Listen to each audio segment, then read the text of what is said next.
оприлюднили цю інформацію, на наступний день, буквально за декілька годин, виходить віце-прем'єр-міністр України Резніков і говорить про те, що фактор безпосереднього, я підкреслюю, безпосереднього військового вторгнення Російської Федерації в Україні, він наразі мінімальний. І відповідно відразу йде і аналогічна заява з боку ЗСУ.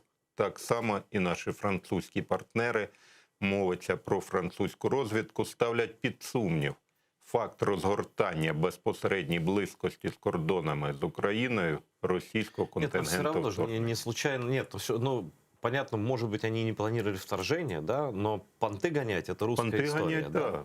Это русская история, они так будут делать всегда. То нагнетая, типа отпуская и так далее, и так далее. Но, як то кажуть, нам своє робити. Абсолютно. Нет, своє робити, это мы вернемся потом уже к вооруженным силам. Я в Беларусь хочу затронуть. Вот сейчас ситуация уже такая, после того, как Лукашенко стал изгоем, да, что фактически, ну, мое мнение, да, он уже даже и спрашивать особо ни у кого не будет. Это такая черная дыра, где он может, вот не так давно здесь была у нас в гостях вице-спикер Сейма Польши, и я говорю, ну, фактически вы уже граничите с Россией. Она формально с этим не согласилась, конечно, но понятно, что она не может так сказать, да, но де-факто это как дела обстоят с военной точки зрения? Ви знаєте, пане Андер, давайте знову спростуємо офіційну інформацію. Справа в тім, от та вся істерія навколо затримання Протасевича і відповідна заява про можливість введення економічних санкцій, ледь не розрив дипломатичних стосунків з Республікою Білорусі, на мою думку, вона шкідлива в першу чергу для інтересів України. Так это же все ж такие заявления делали, да. все. Власне, ми самі підштовхуємо Республіку Білорусь, так звані братні обійми Російської Федерації. Я вам поясню, про що йде мова, і телеглядачам, напевно, їм буде цікаво. Затримання Протасевича відбувається на тлі відмови Мін'юсту Республіки Білорусь в реєстрації проросійської партії «Союз». Прокачка нафти з території Російської Федерації в Білорусь, власне, на нафтопереробний завод «Нафтан» скорочується в 5 разів. Про що це свідчить? Про що? Елемент економічного тиску, власне, на Білорусь з боку Російської Федерації.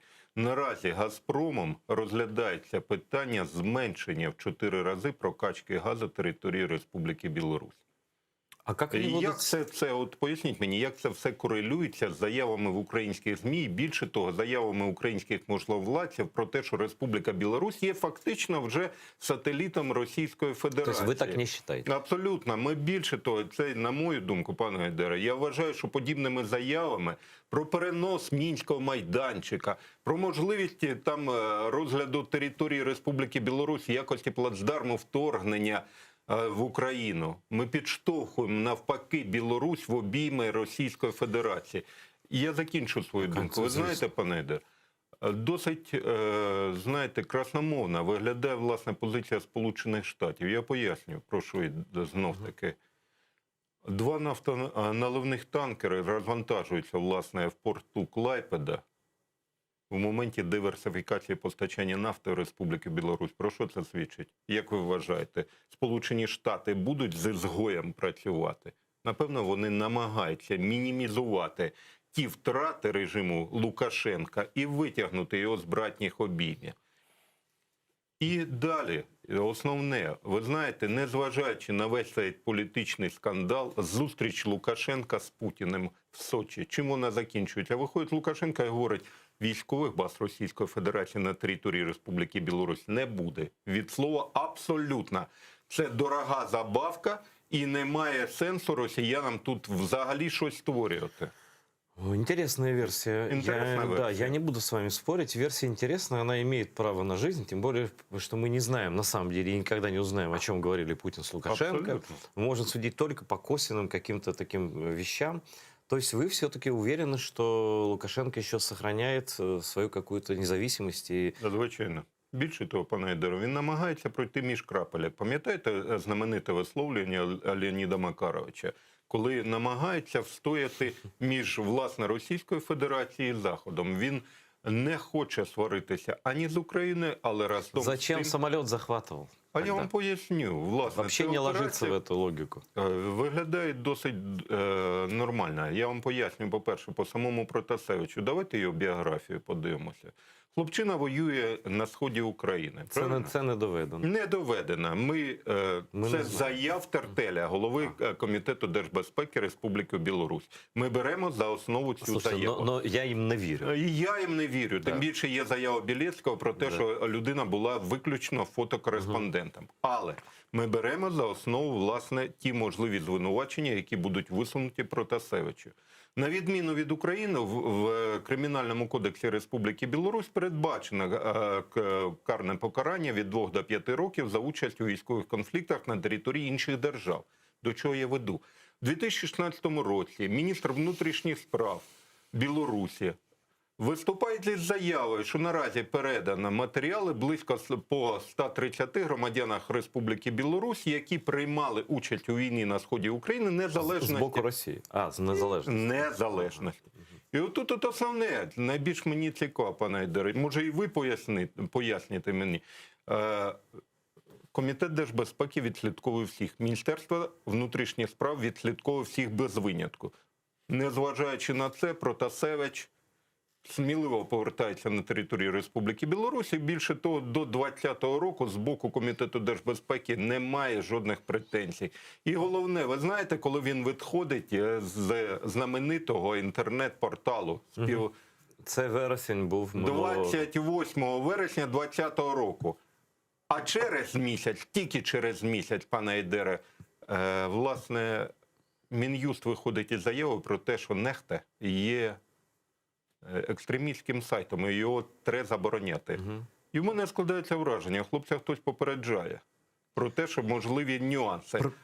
Це припущення, моє Пане Дмитре, припущення. припустимо, що так і є. І, до речі, я спілкувався з деякими білоруськими опозиціонерами, такими, такими серйозними. І вони теж не довіряють йому до кінця. В них теж багато сумнівів щодо його особисто, так? Але ж я не про те. Навіть якщо там не був він просто, навіть якщо там просто Протасевича не було, це поводження з літаком, який летить з однієї там столиці ЄС в іншу, там літак воєнний, там все таке. Ну, тобто це абсолютно, якщо б він хотів иметь нормальные отношения и лавировать, как он всегда лавировал, но это как бы лишнее движение, потому что он получил изоляцию. Какая она дальше будет, я не знаю, но ни одна Украина перестала летать над Белоруссией, вся Европа, все запретили и так далее, и так далее. То есть, ну какой смысл Лукашенко в этом? Ну вот какой? А давайте подивимося ще на сам один заганяє момент. в Росію, Ви знаєте, тут цікавий момент, що Росія грає. Росія його заганяє. Хто перехопив власне ініціативу? Я абсолютно уверен, что это ФСБ. Російські, Это ФСБшный захват был Заготовка, ФСБшный, да. да, Они пане просто Айдаре. дали ему подарок, от которого он не смог не отказаться. зміг Да. відмовитись. А до Але этого, дивіться, помните, что было? Автуховича взяли с группы, Абсолютно. и потом взяли ФСБшники, опять же, и Путин сказал, вот на вас готовилось покушение, смотрите сюда, вот вам ваши заговорщики, да, и я думал, что это такое типа попереджение, да, что мы знаем, что вас могут убить. Ви это понимаете, да? Але тут дивіться ще один цікавий момент. За тиждень до затримки Протасевича тим самим рейсом летить Тихановська на території Республіки Білорусі. Вона так само знаходиться в розшукових базах Міністерства внутрішніх справ Республіки Білорусі і більше того, Російської Федерації. І жодних спроб посадити літак немає. слушайте, Але погодьтеся, тогда не захотіли Пане Айде, тут. а чому не захотіли? Лідер опозиції, погодьтеся, це було б більший удар по білоруській опозиції, ніж затримка Протасевича. Якось нелогічно виглядає. А ще більше нелогічно виглядає, що за день до затримки Протасевича ще один лідер білоруської опозиції так само летить тим самим маршрутом. Дивно? Я не відслідковував. Я відслідковував. А буквально на наступний день, власне, 23-го затримка, 24-го в Мінську сідає літак, власне, спеціального льотного загону «Росія», який супроводжує президента Путіна в його подорожах на території, власне, Російської Федерації в закордонних відрядженнях. Цікаво? Цікаво. А через 2 дні в Гомелі сідає літак ФСБ Російської Федерації. Причому номери, всі дані ми оприлюднювали. Угу. І тут питання, що власне відбувалося. І знаєте, коли Лукашенко передав дипломат з документами, всі вважали, та це якісь там іграшки. Але після цього виходить Лукашенко, власне, і Протасевич, і заявляють про те, що є російський слід. К чему, И финансование. к чему вы ведете? Какие выводы ваши политические? Виводи, пане Айдере, я пояснюю, Лукашенко намагається мінімізувати вплив от того негативу, власне, російської комбінації ФСБ із затримкою літака Угу. і вдарити по Росії. Бо не випадково, власне, наразі озвучені вже заяви про те, що саме з території Росії фінансувався телеграм-канал «Нехта». Більше того, людина... А конкуренти його на виборах, вони звідки? Звичайно. Вибачте. Тихановська. Так Вона там, кревна і Бабаріко фінансова. там, Бабаріко, слухайте, там майже всі. абсолютно. Ну. Всі повністю. Тому, коли ми говоримо про білоруську опозицію, пане Ейдере, ми маємо говорити про те, що це російська, проросійська И давайте мы опозиція. отделим людей, которые выходили на Абсолютно. улицу, да, от того Это не меню, стосуется. которое им предлагали. И об этом я говорил с белорусскими оппозиционерами, которые в Киеве есть. Их тоже очень удивляют Так. эти персоны, которые... О них никто не знал.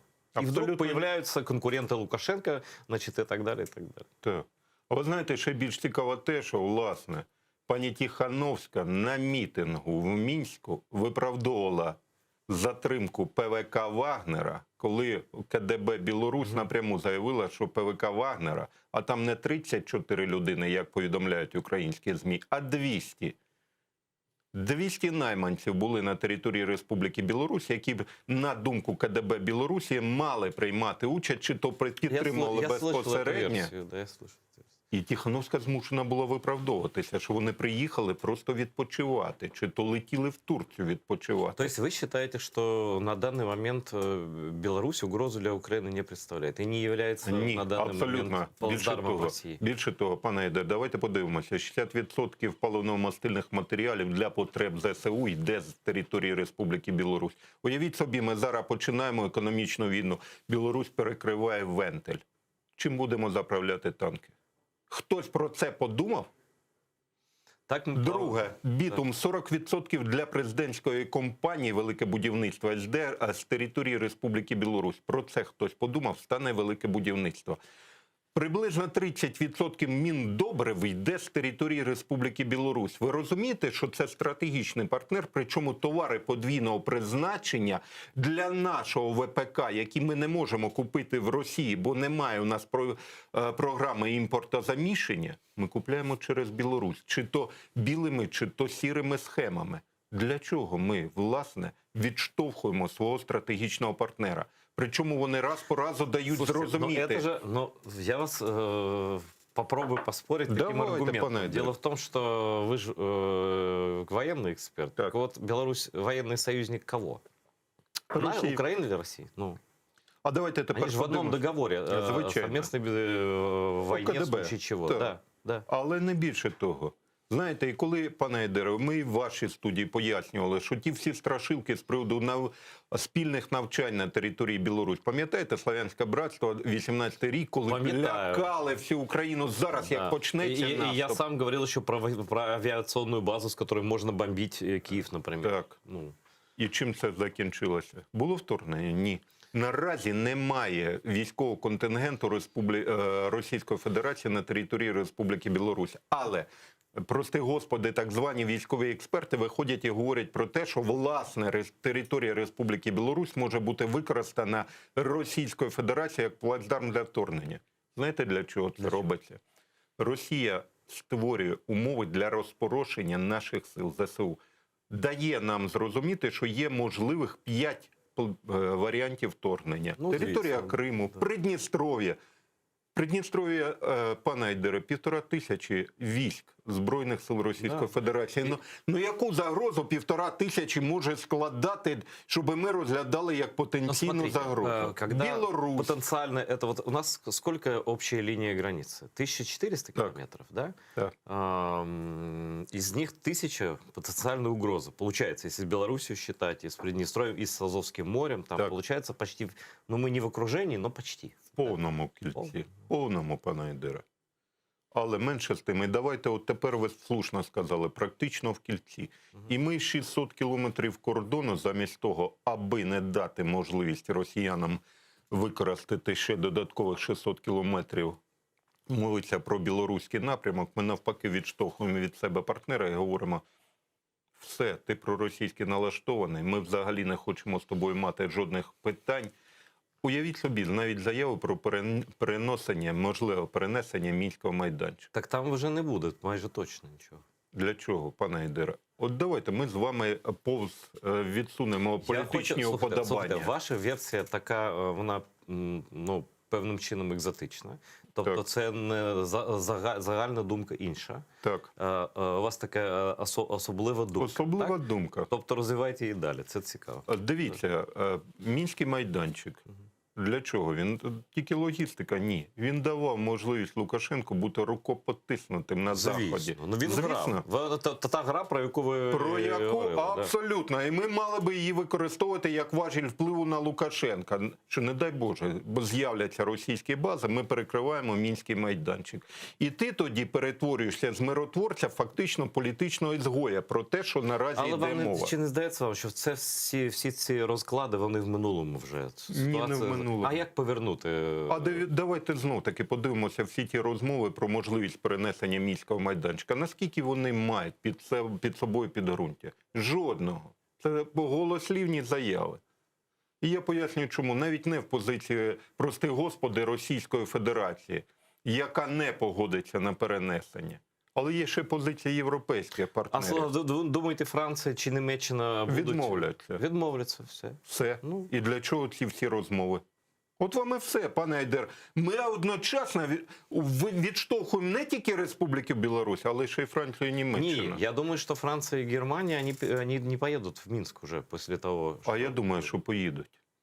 Ну, Більше того, я вам поясню, чому вони поїдуть. Їм треба знов-таки можливість використання Республіки я вас Білорусь понял, да. як транзиту прокачки нафти і Ну и газу. для того, чтобы не дать окончательно типа съесть ее, Абсолютно выйти к точно. границам с войсками. да. Абсолютно точно. Ви знаєте, чому зараз напряглося все НАТО? Наступні навчання. Сувалський коридор, який дозволяє, не дай Боже, Росія, якщо дійсно зайде на території Республіки Білорусь, все підбрюща НАТО, а це прибалтійські країни, я вам як військовий експерт говорю, і Польща опиняється під ударом. Вони просто розчленюють, розклинюють власну оборону НАТО. І всі ці прекрасно в НАТО розуміють. Більше того, я спілкувався з їхніми експертами, вони говорять, прибалтійські країни протримаються максимум 12 днів. Не, без помощи против России? Навіть, так. Без помощи, навіть. конечно. І Польща це прекрасно Я розуміє. не знаю, сколько дней, но то, что Россия значительно сильнее Литвы, это І от очевидно, уявіть да. собі, використання, ми даємо самі можливість Росії зайти в Білорусь і використати цей Суволський коридор, який фактично дає можливість одночасної окупації не тільки прибалтійських країн, але й, власне, і Польщі, вдарити по Польщі. Не Ну, захищені. под ударом Польша и Литва. сразу, Абсолютно. Миттєво. Для чого, пане Айдер? Поясніть мені. Да. Це не до мене. От ні, ну ми з вами просто аналізуємо, ми відходимо від тієї шаблонної лінії Лукашенка, тиран і, відповідно, останній диктатор. Те, що він тиран, Тиран ми безумовно, не ставимо да. під сумнів. Він вбивця, так. кат, і тощо. Але давайте розглядати національні інтереси Я України. зрозумів вашу точку зору.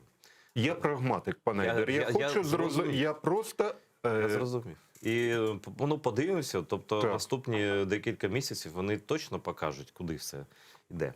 Давайте про наші Збройні сили. Давайте. поговоримо. Я хотел бы от вас услышать о состоянии вооруженных сил Украины, их готовности к вторжению, их, особенно про военно-воздушные силы, про ПВО и так далее. Потому что я знаю, как русские, если пойдут воевать по всему фронту, они пойдут сверху. Ну, сначала, как всегда. Как в Чечне не воевали, как в Сирии. Да, как вы оцените готовность по пунктам, что вас устраивает, что вас радует в нашей армии, что вас не устраивает и тревожит? ППО у нас немає, пане Айдера, давайте казати Ну, як відверто. немає? А так немає. У нас не закрите небо. І перше, що ми маємо вимагати, не вимагати, а ставити на порядок денний в моменті співпраці, в першу чергу зі Сполученими Штатами, це надання допомоги, мається на увазі в моменті ППО. Це в першу чергу. Заяви про те, що ми готові купити Петріоти або Сполучені Штати нам мають поставити Петріот, вони знов-таки не мають жодного фінансового підґрунтя. 5 мільярдів доларів заплатила Польща за систему ППО Петріот. У нас є такі гроші? Вони отримали її протягом 5 років. Для чого знов робити популістичні заяви? Пане Айдар, давайте згадаємо відому пісню. «Якщо завтра війна, якщо завтра поход». У нас є з вами 5 років? Зрозуміло. Я зараз не хочу політику обговорювати. Я фактично, у Польщі є. Петріот. Цього достатньо для захисту повітряного простору В Польщі? Польщі так. Дай Боже, якщо Польща погодиться на спільне використання повітряного простору, мається на увазі, надасть нам зонтик, парасольку і, відповідно, прикриє хоча б західний напрямок з тими системами Ну, то есть, Петріот. если, грубо говоря, правильно я понял, что если вот завтра Россия нападает, то нам без помощи Системи НАТО, С-200, без помощи С-300 НАТО максимум. нам не спасти. Небо ми не прикриємо. Не прикроємо. Немає у нас чим прикривати небо. І- Авіації, як такої, у нас так само немає, пане Айдер. Авиации как? Вот расскажите соотношение авиации российской и украинской. Ну, я не буду лякати телеглядачів, ну, скажімо так, ми програємо, пане Айдер. У нас немає сучасної авіаційної техніки. Все, що наразі перебуває, це в системі або ремонту, або, відповідно, Ну, а в России что, так много новых самолетов, что ли? У них ну, тоже там это- достатньо, пане Айдер. Причому там є новітні розробки, які конкурентно здатні, власне, з новими розробками системи НАТО. Останній приклад, коли, власне, в Середземному морі російські літаки спровокували літаки НАТО, засвідчили про те, що ну, це був неприємний інцидент для наших стратегічних партнерів. І тут ще один момент я хотів би згадати, пане Айдер. Давайте подивимося, власне, на події, які відбуваються і на Близькому Сході. Мовиться про загострення, пам'ятаєте, раптове загострення ізраїльсько-палестинського конфлікту. Тоді всі казали про те, що це суто внутрішній конфлікт, це побутовий, спровокований, відповідно, питаннями, скажімо так, приватної власності і, відповідно, я в судової. це не вірю. Абсолютно, і я не вірю, пане Айдер. Я тоді чи не єдиний, хто заявив про те, що за цим загостренням стоїть Російська Федерація. Я І ви теж знаєте, сразу пане Айдере, і буквально тиждень тому в Сирії сіли, власне, новітні літаки військово-повітряних сил Російської Федерації. Звісно, вони там літають як вдома. Так. І керівник Моссаду заявив про те, що наразі Російська Федерація має можливість відслідковувати буквально все переміщення. І всі тепер Ти наш так замітили. от воно Да. в чому виявляється проблема. Але до чого я веду? Які загрози? Перші загрози, повернемося до нашої теми, до України. Залишимо Ізраїль, я просто поясню, Це що приклад, загострення приклад. було не випадково. Росія Я пішла... про це відразу сказав. Так, Росія да. пішла на підвищення ставок Ставок, напередодні, власне, зустрічі з Блінкеном. Ми попускаємо це на Близькому зрозуміло. Сході, ви попускаєте в Зрозуміло. питання Зрозуміло. Північного Це торг, да, потока. Це торги були. Да. Щоб телеглядачі зрозуміли, для чого ці Це така загострення. манера російська, Абсолютно, радянська ще. так. Да. Ну. Небо у нас не прикрите. Ми не лякаємо, ми констатуємо факт. Системи ППО у нас немає. Відповідно, наразі стоїть питання, що ми маємо чимось захистити. Система, то ті всі заяви про те, що ми будемо закупляти залізний купол Ізраїля, вони так само, це не більше, ніж політичні заяви. Перший момент. Другий момент.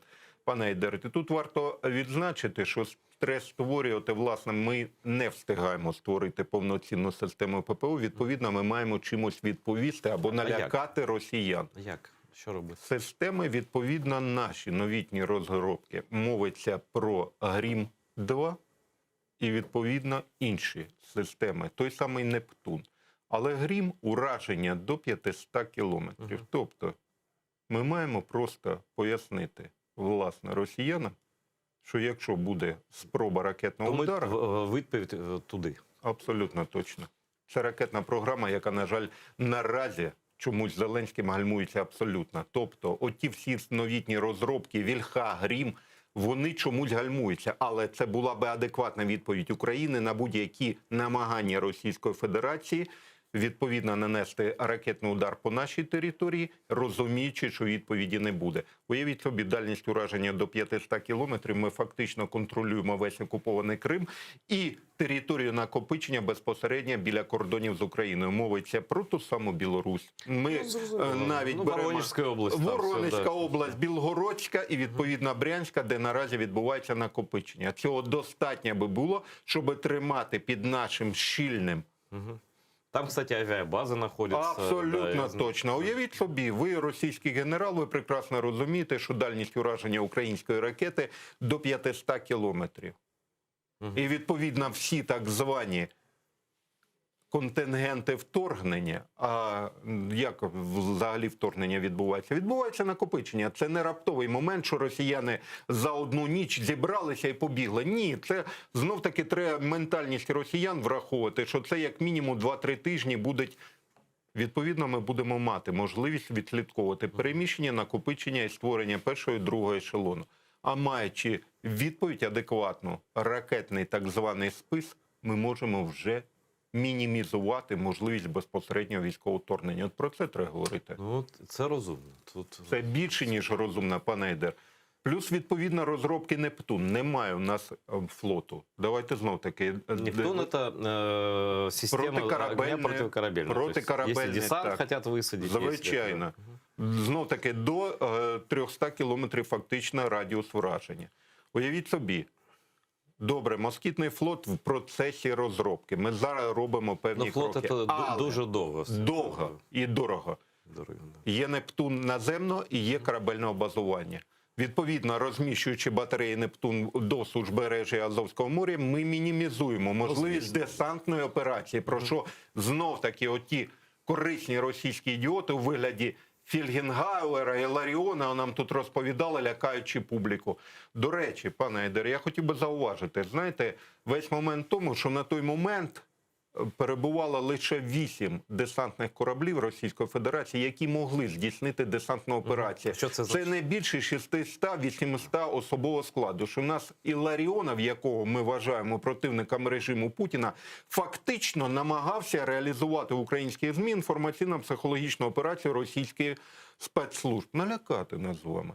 Можливо, десантна операція. Вони з Гордоном, так розкинувшись в кріслах, на мапі планували, звідки будуть вторгнути. Можна це прізвище в ефірі? Ну, перепрошую, давайте запікаємо тоді, пане Ейдер. Не буду пікати. Просто залишимо її, але...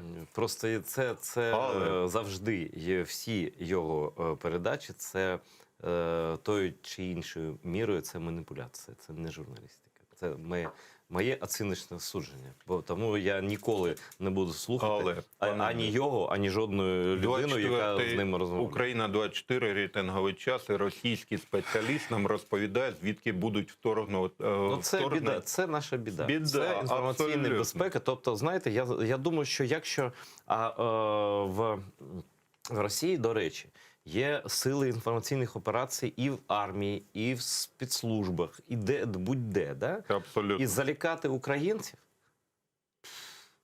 якщо вони захочуть, вони со всех щелей попрут, из каждой дырки. И мы их начнем тут видеть, мы будем просыпаться в холодном поту, а ничего происходить даже для этого не будет. Они просто включат все рты, вот эти вот, да? Да? И будут из каждого утюга, значит, на нас будут... Ви знаєте, пане Ейдер, повертаючись до того, що ми починали, розгортання російських військ, коли ми дали цю інформацію, що воно, ну, як мінімум не відповідає дійсності, я відслідковував російські ЗМІ. І відразу «Комсомольська правда», основні ті рупори заявили про те, що передислокація військ, виявляється, була зафіксована на території Республіки Білорусь. Це був фейк.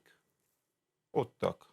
Розумієте? Правда, да? Так. Но «Комсомольська І правда... вони відразу дали назад. Ну так, ми вас лякали. Але хто ж? Це чисте ФСБ. Чистий Кремль. ФСБшна. Да, але сам момент, уявляєте, вони офіційно визнають. Це фейк був. Наш фейк, на який ви повелися. Ну те, що ви повелися, це питання не до нас. Правильно? Ми можемо розміщати будь-які матеріали. Але питання до реакції вашого політичного керівництва на наші матеріали. І тут ми підходимо ще до однієї проблеми. Власне, пане Ейдер, неготовність української сторони і українських спецслужб протидіяти на інформаційному просторі. А це більш небезпечно, ніж навіть неприкрите небо і неприкрите узбережжя Азовського моря. Погодьтеся, ви як професійний журналіст прекрасно розумієте, що вдало проведена інформаційна операція, вона, по-перше, і коштує менше, але ефект від неї набагато... Это война, вот Это на данный война, момент ведется абсолютно. переважно в інформаційному просторі. Просторі. Чому і гібридний характер війни? І тепер давайте ми згадали з вами Азовське море. Дякую, що ви от задали це питання. Но воно фактично втрачено. Втрачено. Більше того, пане Айдар, ніхто не говорить про те, що ми намагаємося бити на сполох. Наразі в акваторії Азовського моря ведуться геолого-розвідувальні роботи Російської Федерації щодо пошуку прісної води, власне. Розкажіть, будь ласка, про це. Як це, І от ми як при це тому- може працювати? Почалися з травня місяця геолого-розвідувальні роботи, які мають закінчитися вже в перших числах, власне, Це під ґрунтом. звідки вони? Піддонна, є так З звана Криму? піддонна вода. З Криму? Ні. Це Кубанське, Кубань, тобто це русла рік, так звана піддонна. Кубань, Дон, Терек та інші скидають в Азовське море, відповідно, вони буряться під дном і з дна вже добувають цю воду. Тобто та сама технологія, як видобуток Це для нафти Криму? Це для Криму. І от наразі, пане Айдер, липень місяць, 2 липня, згідно державної російської програми, а на цю програму виділено 70 мільйонів рублів, вони мають відзвітувати про обсяги. Якщо обсягів вистачає, а там їм треба 0,5-1,2 мільярда кубометрів прісної води, питання водної блокади Криму знято автоматично. І знаєте, що вони будуть використовувати? Той самий канал. Яким чином? А вони будуть воду по каналу ганяти просто та і все. Закачають в канал, минуючи дамбу. Дамба тоді будуть вигравати виключно технічну роль. От про це треба казати. А в який термін це може відбутися? Липень місяць. У нас місяць залишився, пане Айдар. Треба бити на сполох. І тільки от я дякую от, власне, і кримським татарам питання, що вони раз по разу піднімають. Єдині, хто піднімає. Для нас це важливо. Так. І головне, пане Айдар, ви знаєте, в чому ще загроза? Тому що згідно договору 2003 року, яким визначено Азовське море як внутрішнє море двох держав, Російська Федерація навіть без згоди України може проводити геолого-розвідувальні роботи в будь-якій точці Азовського моря. І наразі ведуться геолого-розвідувальні роботи, власне, в зоні виключно економічних інтересів України. Тобто нашу воду будуть тягати. Помните, когда наших моряков там задержали, обстреляли и так далее, и когда прошлый президент попытался ввести военное положение, и формально он его ввел, по-моему, на месяц или полтора, да? Так. Но фактически ничего не было. Его начали обвинять в военном перевороте, там, хунта, так, ничего этого, конечно, потом выборы были, все об этом сразу забыли, да? Но это была, на самом деле, последняя попытка вернуть себе Азов. Так. И после этого уже слова ни одного нет. Ни про то, чтобы вместе с кораблем НАТО пройти, там, с союзниками, ничего. То есть мы де-факто Азовское море, давайте правду скажем, так как и Крым. И по площади, только это водная территория, а это суша. Мы отдали второй Крым фактически. Так. І віддаємо, пане Айдар. І ніякої реакції. Да, і мовчання, як будто є море, нет моря. Більше того, пане Айдар, давайте подивимося. 1,2 мільярда виділила Велика Британія на будівництво 2 військово-морських баз. В тому числі і акваторія Азовського моря, правильно? Це де Маріуполь? Ні, не Маріуполь, це трохи далі, Бердянську буде. Але наразі стоїть питання, що економічна блокада, вони перекрили фактично до жовтня місяця акваторію Азовського моря, росіяни. До чого призведе? Поставить під питання, власне, реалізація цього плану. І я так розумію, що вирішується питання не тільки, власне, водопостачання в окупований Крим прісної води, а, власне, і зрив, можливо, військово-технічної співпраці з Великою Британією. Вони намагаються не пустити Велику Британію, а, власне, спеціалісти цієї країни будуть будувати військово-морські бази Бердянськ і Ізмаїл в акваторії Азовського і Чорних морів. І знов тиша повна. Якщо ви не спроможні щось робити, звертайтеся до європейських партнерів, до Західних. Жодної заяви з боку МЗС. Коли ми почали привертати увагу, що денонсуйте договір 2003 року, ви ж зв'язуєте руки. До речі, чому він не денонсований всі ці роки? Чудове запитання. Дякую, пане Ейдере. Ви Я знаєте, сам задаю МЗС собі. виходить, і Кулеба після того, як почали ми давати цю інформацію, він говорить про те, що, виявляється, цей договір, на його думку, дозволяє тримати в юридичному полі Російську Федерацію. Вы знаете, что еще я слышал Поясните. такое еще при Порошенко от тогдашних сотрудников на уровне замов, по-моему, не помню. Они тоже говорили, что это наш единственный документ. Если мы его типа отменим, то море от нас уйдет. Ну, мне кажется, оно Так воно ушло и так. йшло, Да. пане Ейдер, воно вже пішло, його немає вже моря. Давайте називати речі своїм іменам. Більше того, згідно цього договору, жодне військово-морське судно третіх країн не може пройти без згоди Російської Федерації Керченською протокою. От вам і все. Про яку тоді допомогу, якщо Росія буде, а вона буде все ж таки вирішувати питання анексії Азовського моря, Мгм. ми можемо розраховувати. Ми самі заблокували ці можливості. Ви знаєте, коли ми підняли питання, власне, можливості наступу Російської Федерації саме з території ДНР в напрямку Маріуполя, перший, хто відреагував, Російська Федерація. Близько 40 сайтів понесли цю інформацію. Київ щось таки, от дивіться, що вони там вирішили, що ми будемо нападати. Так диму без вогню не буває, пане Ейдер. І я пояснюю, чому. Власне, від Карла Маркса, де наразі концентрується важка бронетехніка бойовиків, а за нашою інформацією, там наразі кількість її перевищує критично, за останній тиждень перекинуто ще близько 40 одиниць бронетехніки, відстань до Маріуполя 40 кілометрів. Це степова зона, це танконебезпечний напрямок. Фактично ставиться під питання не тільки Маріуполь, а вони виходять в підбрюшя, власне, Запорізька область і далі на Херсон. І що ми далі будемо робити? І далі ми втрачаємо не тільки Маріуполь, ми втрачаємо фактично Азовське море з можливістю створення так званих Запорізьких і Херсонських народних республік. Слухайте, ну це ж війна, просто це велика війна вже. Пане Ейдер, але Російська Федерація знову скаже, що ми то яке відношення маємо до цього? Ну, я Тим- думаю, що в цьому випадку вже не скажуть, не зможуть сказати. Ну, ніхто не Скажуть. повірить. Знаєте принаймні. чому? Тому що, власне, Російська Федерація вже створила певне інформаційне поле. Заяви, власне, Пушиліна, ватажків О, самопроголошених. авторитет-то великий Пушилин. Ні, я вам конечно. поясню, про Так. що йде мова. Ага. Він заявив про те, що і ЛНР, і ДНР розглядають можливість розширення територій квазіутворень за рахунок територій, контрольованих Україною. Тобто до адміністративних кордонів Я думаю, Луганської що і Донецьких наша областей. ані влада, ані армія тим більше із цим не погодяться. Не погодиться, пане Ейдере.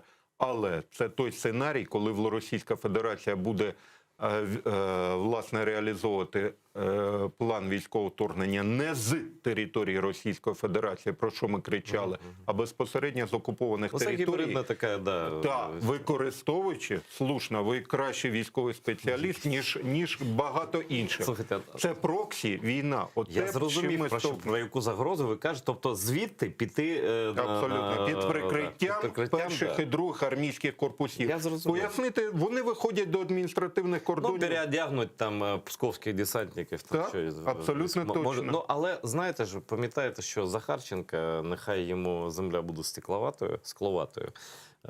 Він же Київ хотів брати. Ж ви Ну і не тільки Київ, він там хотів і до Львова, До Львова до Львова дійти, да. Ну, дійти. може там бути він якоюсь молекулою перелетить туди, там, з пилею, але це не вдалося фізично. Але менше з тим.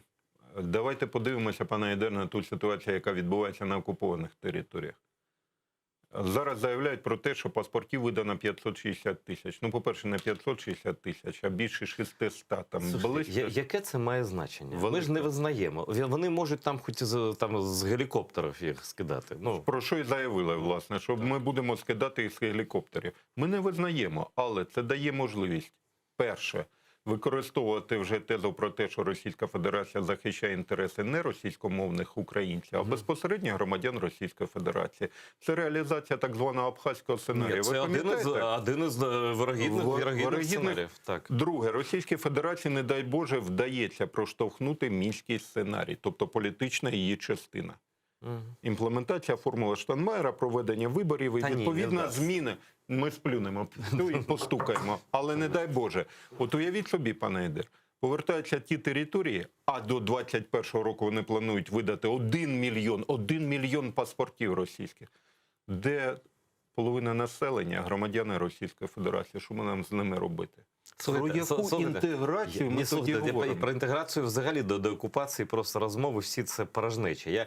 Слухайте, в Криму вони примусили обставини такі всіх, видали ці паспорти, але ці аусвайси ж Україна і світ не визнає. Не визнає. А для Росії це все одно. Тобто, якщо вони захочуть, то вони і роздадуть паспорти, вони і скажуть, що це не ми. Ну, девіз же Росії це не я, нас там нас немає. Нас немає. Ну що тут робити? Виключно посилювати армію нашу. Все. Абсолютно. Єдиний можливий варіант. Ви знаєте, тим більше давайте подивимося на те, що буде відбуватися. Мовиться про саміт НАТО.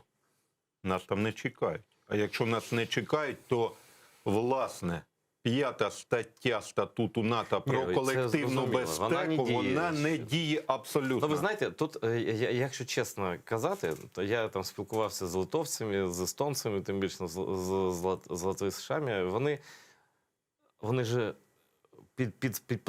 підпадають під цю 5 статтю, але 100% впевненості навіть у них немає. Я думаю, що, ну слухайте, пам'ятаєте ж Польщу до війни Другої світової. Вона ж була воєнним союзником Британії. Ну і що? Нічого, так. Тобто тут только практикой это проверяется все. Тут же, абсолютно. Да, конечно, это лучше быть членом НАТО, чем не быть членом НАТО, но фактически воевать все равно придется нам. Нам. Да, от до цього ми і підійшли, до чого я і вів. Єдиний порятунок України – це, власне, розбудова власних Збройних сил України. Все, на цьому треба ставити крапку. А вы не считаете, что... Вот я такой вопрос задам. Впервые, кстати, человеку, который имеет отношение к армии и к аналитике военной. Вам не кажется, что все-таки хотя бы полугодовую службу должны проходить и девушки тоже? Как абсолютно. Згоден з вами. Досвід Ізраїля це показав. Ну, чтобы армия фактически сразу умножается на 2. Так. По крайней мере, в тыловых частях, в вспомогательных частях уже освобождаются мужские руки, как минимум, да, для того, чтобы женщины у нас, а тем более разговоры на фоне феминизма, равных прав. Кстати говоря, в украинской армии, вот я узнал цифру, забыл процент, конечно, там большинство мужчин, как и было, подавляющее, но у нас уже больше, чем у французской армии. Так. Вот. И люди это я подчеркиваю, добровольно. Добровольно, да? Абсолютно. Ну и что? Насколько это правильно, реально? И так? Реально і правильно, пане Ідер. Враховуючи, знов-таки, досвід Ізраїля. Захист батьківщини, стаття Конституції, є священним обов'язком кожного громадянина України. Но они просто понимают, что у них каждые 2 руки на счету. Абсолютно. Плюс, відповідно, прийняття закону про територіальну оборону. Ми маємо бути готовими Она сейчас развивается, зависла. а закона еще нет. Немає. Просто тероборона є, вже починають Є, делать, тероборона є, але немає юридичного підґрунтя. І оце стримує розвиток, власне. Оце би і дало можливість, власне, пане Ідере, говорити, що за рахунок, власне, територіальної оборони ЗСУ може збільшити свої можливості, як мінімум, в 3 рази. Знаєте, у нас 400 тисяч. Якщо Путін побачить, що в Україні є там не 300 тисяч, і навіть не півмільйона, да, а 3 мільйони, 4 мільйони, 5 мільйонів людей, які готові стріляти, у яких є зброя, так. Ну, я б навіть на його місце, ми не можемо в його голову влізти, що там в них. Я б просто тричі подумав. Подумав, абсолютно. Тим більше люди на своїй землі. Так, які мотивовані її захищати. На відміну там... Ви знаєте, і нам треба говорити про досвід в першу чергу, навіть не азербайджанський, а в першу чергу афганський досвід як позитивний. Спроможність країни і в першу чергу народу цієї країни захищати свою незалежність. Да, багато хто забув це. І оце треба ставити, не зважаючи на військову потугу агресора. Є народ, який не можна перемогти, правильно? Всі поламали зуби. Англія поламала, Росія, мовиться на увазі СРСР, Сполучені Штати, всі обламали зуби. Чому? Мотивований народ, правильно? Причому не зважаючи, знаєте, пане Айдер, чому я, власне, і пропагандую афганський досвід? Нам закидають, що Україна, вона розділена. Правий берег, лівий берег. Там взагалі там греко-католик. Да. Абсолютно, там туркмени, узбеки, пуштуни. Але країна захищається, вона в кулак зібралася. Є польові командири, які фактично це і є так звана територіальна Ну, вы оборона. знаете, но все-таки, Погодьтеся. нет, я соглашусь, общее есть, но все-таки у них это сложилось естественным путем Так, за многие века этих всех войн, противостояний. И там еще есть Талибан, который сейчас выходит к границам Узбекистана почти. И это, конечно, ну, я не думаю, что нам этот опыт может совсем подойти, но частично, конечно, и тоже. Да? Но я бы предпочел опыт Израиля с нормальной призывной армией для всех вообще. Абсолютно. Да? Ви знаєте, ви згадали Талібан, пане Едер. Я дякую вам за те, що ви згадали. Давайте подивимося на реакцію Сполучених Штатів щодо Талібану. Вони його фактично зараз легітимізували. Ну, правильно? вони принаймні не помічають, Суб'єктністю. майже не помічають. Ви знаєте, умовами Сполучені Штати виходять з Афганістану, вкладаючи в економіку Афганістана приблизно 40 мільярдів американських доларів. А чому? Тому що є військова потуга, яка змусила рахуватися з собою. Це я до чого веду? А ми не можемо 500 мільйонів отримати. Коли буде у нас розуміння того, що державу мають захищати всі згідно того ж самого ізраїльського досвіду, коли і Росія, Сполучені Штати переконаються, що просто так нас не взяти, що кримські татари будуть захищати плече в плече з українцями, Що у кожного росіянами, буде зброя, у кожного да. буде зброя, Тут- питання економічних інвестицій Абсолютно. в Україні буде вирішено Слушайте, абсолютно. ну, вы идеально просто закончили нашу программу, потому что вот на самом деле только считается только с тем, кто силен. Силен. Посмотрите на Швейцарию, которую не трогают не потому, что она нейтральная, а потому, Потому что, что у кожного зброя. у каждого автомат. Дякую, да. пане Айдер, ми з вами. Дякую, что пришли. Ой, вибачте, я вибачаю. А у меня пане еще, Айдер. я баскетбол играю, мне еще очень немножко Я пальцы болят. перепрошую. Вот, ничего страшного. Эту боль мы преодолеем как-нибудь. Спасибо всем, кто нас смотрит. Спасибо за то, что подписываетесь на Patreon. Очень важна постоянная поддержка своего телеканала, пусть даже небольшая, но регулярная. Спасибо огромное тем, кто это делает и любым другим способом помогает. Смотрите АТР. До новых встреч в эфире.